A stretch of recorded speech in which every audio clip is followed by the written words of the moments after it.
Hello dear friends, so once again welcome back to my YouTube channel. प्यारे बच्चों, बहुत बहुत आभार आप सभी का and thank you so much. Most important बात, अग्निवीर को लेकर के बहुत ही एक बड़ा क्वेश्चन और एक बड़ा डाउट। अंदर से युवा टूट चुका है, पूरी तरीके से युवा टूट चुका है। वो सभी बच्चे जिन्होंने आर्मी का एग्जाम दिया, जिन्होंने एयरफोर्स का एग्जाम दिया, उन्होंने एग्जाम को पास किया, उन्होंने जीडी को पास किया, फेज सेकंड क्लियर किया और 2021 की भर्ती को और बिना किसी इंफॉर्मेशन के 1 साल तक उसको लटकाते रहे सरकार। ऑफिशियल्स हैं उसको लटकाते रहे, पेंडिंग बढ़ाते रहे रिजल्ट की डेट को, और फाइनली उसके बाद डायरेक्टली एक स्कीम आती है अग्निपथ और बोल दिया जाता है कि आपकी पुरानी सारी भर्ती कैंसिल, जो भी हमने कराई है, और आपको नए सिरे से भर्ती होगी और ये 4 साल की भर्ती होगी। कोई दिक्कत नहीं थी, 4 साल के लिए भी कोई इशू नहीं था। युवा ने बहुत हंगामा किया, कुछ नहीं हुआ। बहुत सारे लोगों की बात को कुचल दिया गया, बहुत सारे रीजंस देख करके, अनरीजनेबल जो आंसर्स और वो दे करके, मीटिंग्स करके, और उसका कोई लॉजिक नहीं रहा। इंपॉर्टेंट क्या है, मैं बिल्कुल सीधी बातें करने वाला हूं। सबसे बड़ी बात यह है, आप उस युवा के दर्द को क्यों नहीं समझना चाह रहे हैं। वो सभी बच्चे, पहले तो वो सारी भर्ती जो कि पेंडिंग भर्तियां थीं, आर्मी की भर्ती कर ली गई थी, केवल फाइनल एग्जाम बाकी था, उसको कराना जरूरी है। एयरफोर्स की एनरोलमेंट लिस्ट जिसका बच्चे आज तक वेट कर रहे हैं, उनकी आंखों से रोते रोते और आंसू आना बंद हो गए। उस बच्चे का दर्द कौन समझेगा जिसने रिटन निकाला था, जिसने फेज सेकंड क्लियर किया था, जिसने फाइनल मेरिट लिस्ट में अपना नाम लिया था। मुझे पहले तो सभी से कमेंट बॉक्स में वो सभी बच्चों की हाजिरी चाहिए जो आर्मी का एग्जाम दे करके और फाइनली केवल एग्जाम देने का वेट कर रहे थे, जिनका फिजिकल क्लियर हो गया था। उन सभी बच्चों से कमेंट बॉक्स में मुझे हाजिरी चाहिए जो एयरफोर्स में एनरोलमेंट लिस्ट में नाम आ गया था, केवल ज्वाइनिंग बाकी थी, एनरोलमेंट लिस्ट आना बाकी था। उन सभी बच्चों की हाजिरी कमेंट बॉक्स में चाहिए। आपके ओपिनियन क्या है? #नो अग्निवीर 3 मार्च को ट्विटर कैंपेन होनी चाहिए। सभी से रिक्वेस्ट कर रहा हूं, 3 मार्च को मैं लाइव आऊंगा अपने चैनल पर लाइव आऊंगा, और वहां प्लीज मैं निवेदन करूंगा, टीचरों से बात करूंगा, जो भी टीचर इंटरेस्टेड हैं, सभी टीचरों से हाथ जोड़कर बोल रहा हूं। मैं बिल्कुल भी भड़काने की कोशिश नहीं कर रहे हम लोग, लेकिन प्लीज इस मुद्दे पर एटलीस्ट सब लोग साथ आइए। कोई भी साथ नहीं देने वाला है, 1-2 टीचर को छोड़ दिया जाए, कोई साथ आने को तैयार नहीं है। क्या किया जाए, मैं आपसे पूछना चाह रहा हूं युवाओं से। एक सिंगल टीचर साथ आने को तैयार नहीं है। मैंने 2-3 टीचरों से कॉल मिलाकर बात करने की कोशिश की, किसी ने कॉल तक पिक नहीं किया। एटलीस्ट जो आप बात नहीं कर रहे हैं, कोई यूनिटी बनाने की जरूरत नहीं है, लेकिन प्लीज इस मुद्दे पर सब लोग साथ में आकर हम रिक्वेस्टली, पीसफुली, अरे सरकार के सामने अपनी बात तो रख सकते हैं ना। इसमें गलत क्या है? जिस चीज से युवा संतुष्ट नहीं है, जिस चीज से वो पसंद नहीं आ रहा, उसे 4 साल में उसके साथ डिस्क्रिमिनेशन हो रहा है, भेदभाव किया जा रहा है, उसका क्या लॉजिक है? अपनी बात रखने का। यूपी पुलिस एग्जाम हुआ, उसमें धांधलेबाजी हुई, बिल्कुल सही है, युवा ने साथ दिया, बहुत शांतिमय तरीके से आंदोलन किया गया, सरकार ने उनकी बात को समझा, उसके प्रूफ मिले और उसे कैंसिल कर दिया गया। यहां केवल ये हम नहीं कह रहे कि 4 साल खराब है, लेकिन इस 4 साल में आपने वो सब भी छीन लिया, कोई पेंशन नहीं। मुझे आप बताइए वो युवा क्या करे जो 4 साल के लिए जाएगा, वो क्या करेगा? 4 साल बाद यदि वो परमानेंट नहीं हुआ तो सर क्या होगा, बताइए क्या होगा? 4 साल बाद वो घर बैठेगा, उतना पैसा भी उसे नहीं मिलेगा कि वो कोई एक नया स्टार्टअप, एक बहुत बड़ी बिजनेस खोलने के बारे में, स्टार्टअप करने के बारे में सोच भी सके। 4 साल तक वो शादी नहीं कर सकता। 4 से 1 साल में उसे 30 दिन की छुट्टी दी जा रही है। 12 महीने में 30 दिन की छुट्टी, आप समझिए, मतलब 1 महीने में 1 छुट्टी भी नहीं मिल रही उसे। यहां संडे की भी छुट्टी 4 मिल जाती हैं हम सबको, उसे 30 दिन में एक छुट्टी नसीब हो रही है। 12 महीने में 30 दिन की छुट्टी क्या मायने रखती हैं, आप बताइए। 21,000 सैलरी इन हैंड, 62,000 सैलरी उसको 4 साल बाद मिलती थी। पहले ट्रेनिंग खत्म होने के बाद 7.5 लाख रुपए मिलते थे उसे, कंप्लीट जो ट्रेनिंग का टेन्योर का जो वो था, कंप्लीट प्रोसेसिंग। और अब उसे क्या मिलेगा? उसे 4 साल बाद उसके हाथ में 15 लाख रुपए होंगे, बाकी का खर्च हो चुका होगा, और कोई पेंशन नहीं, कोई उसे एक्स सर्विसमैन का कोटा नहीं। अरे एटलीस्ट आप कुछ मत करिए, लेकिन डायरेक्टली हम सरकार से निवेदन कर रहे हैं जितनी भी भर्तियां आएंगी सब में 10% से 20% का कोटा करिए, कुछ तो बदलाव करिए। वो युवा जो केवल मिडिल क्लास फैमिली का वो बच्चा जिसने केवल 12वीं के बाद एयरफोर्स आर्मी केवल नौकरी के लिए सपना नहीं देखा था, ये उसका जुनून हुआ करता था, ये उसका जोश हुआ करता था। अभी भी बच्चे 4 साल के लिए अप्लाई कर रहे हैं, बिल्कुल जा रहे हैं, लेकिन युवा अंदर से पूरी तरह टूट चुका है, पूरी तरीके से टूट चुका है। ज्यादा से ज्यादा ये वीडियो शेयर होना चाहिए प्लीज, मैं रिक्वेस्ट कर रहा हूं अपने लिए। लाइक मत करिए लेकिन शेयर करिएगा इसको। मैं हाथ जोड़कर एक छोटे से YouTube चैनल के माध्यम से सभी अपनी टीचर कम्युनिटी से सभी, मैं ये बिल्कुल नहीं कह रहा कि हंगामा किया जाए, मैं बिल्कुल नहीं कह रहा कि किसी एक जगह इकट्ठे होकर हंगामा किया जाए, लेकिन प्लीज पीसफुली अपनी बात को रखने का अधिकार है। सारे टीचर्स लोग एक जगह कलेक्ट होकर के, सारे टीचर्स लोग, बच्चे नहीं केवल टीचर्स लोग, हम ज्ञापन सौंप सकते हैं, हम बात कर सकते हैं, या फिर चलकर अपनी बात रखी जाए। चुनाव का माहौल है, सरकार थोड़ा समझेगी बच्चों को, अदरवाइज सरकार को इसका नुकसान भी झेलना पड़ेगा। यह बिल्कुल सच बात है, यह हकीकत है। सो प्लीज, अग्निवीर को गलत है या सही है वो बिल्कुल हम नहीं कह रहे, लेकिन कहा यह जा रहा है कि इसमें बदलाव होने चाहिए।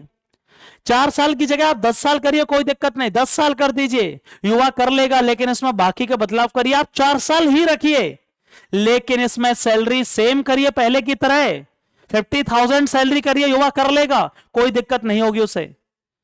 ये वो लड़का है जिसके घर में 4-5 भाई बहन हैं, मम्मी पापा हैं, जिसमें से एक सिंगल नौकरी नहीं है, और वो एक नौकरी देखने का सपना देखता था। उसे बहुत पैशन होती थी, एक क्रेजीनेस, पागलपन होता था। सुबह 4 बजे जगकर दौड़ लगाना, अंधेरे में दौड़ना, और वो पागलों की तरह हो जाना आर्मी और एयरफोर्स और नेवी के लिए जुनून होना, ये बहुत बड़ी बात होती है। और उसने एक देश के लिए ना, केवल पैसे के लिए नहीं, केवल देश के लिए काम करने का जो वो वर्दी का जुनून होता था, उसके लिए वो सपना देखता था, और आज वो सपना भी वो खत्म कर चुका है।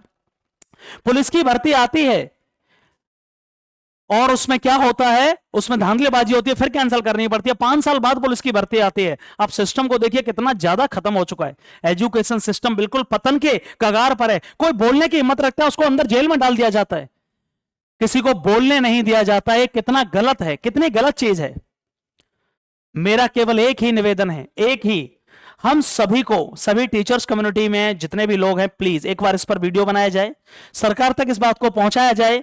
एक्चुअली हवाबाजी करने से कुछ नहीं होगा, केवल एक दिन करने से कुछ नहीं होगा कि 3 मार्च को आप एक जगह इकट्ठे हो गए और बस उससे कुछ हो जाएगा, नहीं।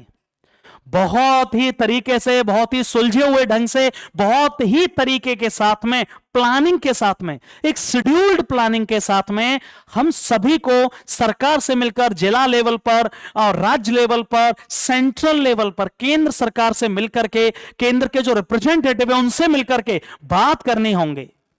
सभी को इसका बताना पड़ेगा कि युवा अंदर से बिल्कुल टूट चुका है।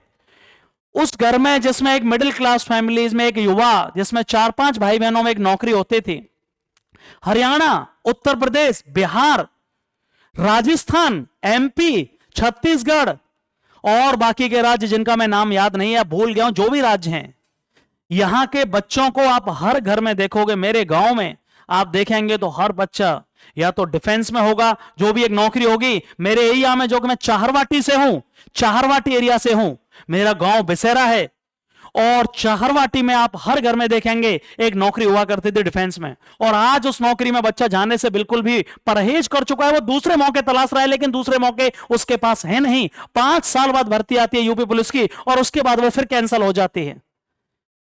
क्या करेगा युवा? 5 साल बाद वो एवरेज भी हो चुका है, आपने उसको एज रिलैक्सेशन दे दिया तो क्या हुआ? बाकी की चीजों में तो अप्लाई नहीं कर पाएगा ना। 5 साल तक वो बैठा रहा, बाहर हो गया, एक बार एग्जाम दे पाया, वो भी भर्ती कैंसिल हो जाती है उस बच्चे का जिसने लाइब्रेरी में सुबह 8 बजे जाकर रात को 8 बजे वो लाइब्रेरी से वापस आ रहा है। क्या मिला? 0, कुछ नहीं। वो टूट गया है, उसने तैयारी करना छोड़ दिया है, उसने तैयारी करना छोड़ दिया है, उसने सोच लिया जो होगा देखा जाएगा। क्या फर्क पड़ता है जब सिस्टम ही ऐसा हो चुका है? कितनी अजीब बात है। हम 10 लोग, 50 लोग, 100 लोगों को, उन लोगों को नहीं रोक पा रहे जो ब्रॉबरी, मतलब जो घूसखोरी चल रही है, जो हैकिंग करने में लगे हुए, हम उन लोगों को नहीं रोक पा रहे। सरकार कितना बड़ा सिस्टम है, और ये बहुत ही, it is a matter of shame. हमारे लिए शर्म की बात है। सो फाइनली उन सभी बच्चों का, सबसे पहले उन सभी बच्चों का जो एनरोलमेंट लिस्ट रोकी गई, उन सभी बच्चों का आर्मी वालों को एग्जाम नहीं कराया गया। पहले तो वो सभी पेंडिंग भर्ती को आप पूरी करिएगा, ये भी सहन कर लिया जाएगा, लेकिन उन बच्चों का क्या जिन्होंने सुसाइड कर लिया, जिनकी नौकरी लगने वाली थी, ज्वाइनिंग आने वाली थी, वो ऐसे एक आध बच्चे नहीं है भाई, कम से कम 7 से 8 हजार बच्चे हैं, वो आर्मी के अलग बच्चे हैं, वो ये तो मैं एयरफोर्स के ही बच्चे बता रहा हूं, जिनकी पीएसएलआई 6500 बच्चों की, और उसके बाद एनरोलमेंट लिस्ट आनी थी, और उसके बाद ज्वाइनिंग होनी थी। 1 साल तक उनको टालते रहे, और उसके बाद में उस परीक्षा को कुछ नहीं बोला गया, न कुछ बोला गया, सीधा कैंसिल करके और कहा गया अब दोबारा से नए सिरे से आपको अग्निवीर में अप्लाई करना होगा और तब आपको कंसीडर किया जाएगा। अरे एटलीस्ट उन्हें 4 साल के लिए ही कंसीडर कर लिया जाता, उन्हें कम से कम इतना होता कि चलो कुछ तो हमें दिया गया। उन्होंने एग्जाम भी निकाला, रिटर्न क्लियर किया, फेज सेकंड क्लियर किया, मेडिकल गए, रीमेडिकल क्लियर किया, पीएसएलआई, उसके बाद एनरोलमेंट लिस्ट में भी उन्होंने अपना नाम कंफर्म किया, और उसके बाद उस पर रोक लगा दी गई, एनरोलमेंट लिस्ट को जारी ही नहीं किया गया। सच्चाई तो यह है, किसी भी बंदे से आप पूछो जो नौकरी भी कर रहा है 4 साल की, वो भी कह रहा है कि गुरुजी अब कुछ बचा नहीं है। जो बच्चा तैयारी कर रहा है उसका भी मन टूट चुका है, वो भी। मैं ये नहीं कह रहा कि आप 17 मार्च को एग्जाम है उसके लिए डिमोटिवेट नहीं कर रहा हूं, बिल्कुल डिमोटिवेट नहीं कर रहा, बिल्कुल नहीं कह रहा कि आप तैयारी मत करिए, आप 100% तैयारी करते रहिए, बिल्कुल ठीक है। लेकिन इसमें अगले 1 से 2 सालों में सरकार को प्लीज इस पर विचार करके और इसमें बदलाव करने होंगे। हाथ जोड़कर निवेदन है, जो भी इस वीडियो को देख रहा है, जो भी जितना हो सकता है, प्लीज इसे ज्यादा से ज्यादा शेयर करिएगा। और अगले 6 महीने 1 साल बच्चा वेट कर लेगा पेशेंटली, कोई हंगामा नहीं करेगा। ये डिफेंस का वो बच्चा है जो बहुत ही डिसिप्लिन्ड बच्चा है, बहुत डिसिप्लिन्ड बच्चा होता है, ये कुछ भी कितना भी वेट कर लेगा। लेकिन इसमें बदलाव किए जाए, पुराने पेंडिंग भर्ती को प्लीज उसको फिर से क्या किया जाए, उनको ज्वाइनिंग कराई जाए, उनको ज्वाइनिंग कराई जाए, जिनको रोक दिया गया आर्मी के बच्चों का, जिनका उनका एग्जाम कराया जाए, जिन्होंने मेडिकल क्लियर किया, फिजिकल क्लियर किया और एग्जाम आना था और तभी उस भर्ती को कैंसिल कर दिया गया, उसका जिम्मेदार कौन है। 3 मार्च को हम लोग लाइव आएंगे, मैं अपने चैनल पर लाइव आऊंगा, प्लीज सभी से बात की जाएंगी। मैं टीचरों से बात करने में लगा हुआ हूं, लेकिन कुछ बड़े टीचर है, मैं नाम ले रहा, उन्होंने कॉल तक पिक नहीं किया। मैंने कई बार उन्हें कॉल ट्राई किया, उन्होंने कॉल तक नहीं उठाया, जो कि सो कॉल्ड मतलब एक बड़े टीचर हैं, तथाकथित जो बड़े टीचर हैं यूट्यूब पर डिफेंस के मामले में, जो बहुत बड़ी बड़ी बातें करते हैं, और उन्होंने एक सिंगल वीडियो इसके लिए नहीं, एक सिंगल वीडियो, अरे केवल ये कह देते भाई कि अग्निवीर सही नहीं है, केवल बैच बेचने में लगे, वो बैच, यदि ये बोल दिया कि अग्निवीर सही नहीं है तो तैयारी कौन करेगा, और तैयारी नहीं करेंगे तो बैच कैसे बिकेगा भाई। अरे ठीक है, बैच तो आपके बहुत बिक रहे हैं भाई, बच्चों से ही आपकी दुकानें सबकी चल रही हैं, चाहे मेरी दुकान हो चाहे किसी और की दुकान हो। ये गलतफहमी मत पालना कि आप अकेले कोई बहुत सहनसा हैं, यार बच्चे हैं तो आपका एग्जिस्टेंस है, मैं सबकी बात कर रहा हूं, नहीं तो एग्जिस्टेंस नहीं है, किसी का कोई एग्जिस्टेंस नहीं है बिना बच्चों के। और यदि खत्म हो गया तो याद रखिएगा, आपको पता होना चाहिए सबको, जितने भी डिफेंस वाले हैं, जो भी कोचिंग जितने भी चला रहे हैं ऑनलाइन ऑफलाइन, आपको बताए अग्निवीर के बाद कितने बड़े लेवल पर बच्चों ने तैयारी करना छोड़ दिया है। यह भी बात सभी कोचिंग वालों को पता है, सबको, मुझे भी और सभी को, मैं सबका नाम ले रहा हूं। सो प्लीज प्लीज इस पर वीडियो बनाइए। 3 मार्च की प्लानिंग 1-2 टीचर के आने से, मैं सच बता रहा हूं, 3 मार्च को कुछ नहीं होगा, मेरे केवल लाइव आने से कुछ नहीं होगा, कुछ नहीं हो सकता 1-2 टीचरों से, 10-20 बच्चों से, 50-100 1000 बच्चों से। प्रॉपर प्लानिंग के साथ, प्रॉपर अपने सामने हम टीचर्स को अपने अप्रूवल के साथ, डॉक्यूमेंट्स के साथ, बच्चों के डॉक्यूमेंट के साथ, और जाना पड़ेगा, बात कहनी पड़ेगी, हंगामा करने की कोई जरूरत नहीं है बिल्कुल भी। बहुत बहुत आभार, thank you so much. Video कैसा लगा हो जरूर शेयर करिएगा। Love you all.